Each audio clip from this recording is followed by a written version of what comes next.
Dallas Payton spoke to one of Wright's best friends. And Dallas, tell us what you learned more about Wright. Cindy, Erin Spillman says Wright was just a fun person to be around. She says he was always happy and everyone wanted to be his friend. Chris Wright attended the Baylor School in Yale for college.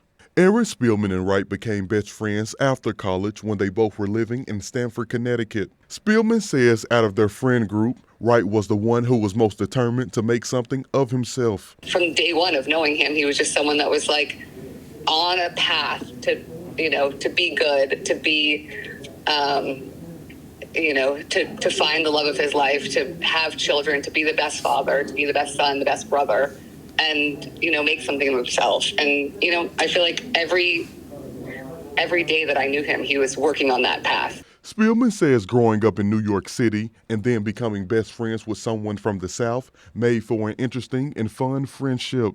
One of my favorite things about Chris was that, when we drive around in his car, he would be blasting like Brooks and Dunn and Clint Black, and, we would find moon pies and all these things are very exotic to me and like different. And, he was just someone who was, very Southern and really fun.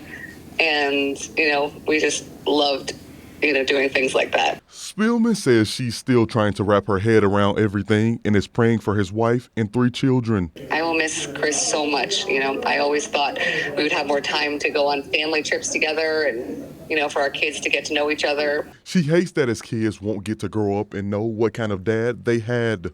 Spillman says honorable is one word she would use to describe Wright. He had a really strong character. I feel like anyone you would speak to would tell you that, he was just a really good person who was always there for anyone whenever they needed it. Visitation for Wright will be held tomorrow from 4:30 to 6:30 p.m. at the Baylor School's chapel. His funeral will be held at the chapel on Wednesday. Cindy?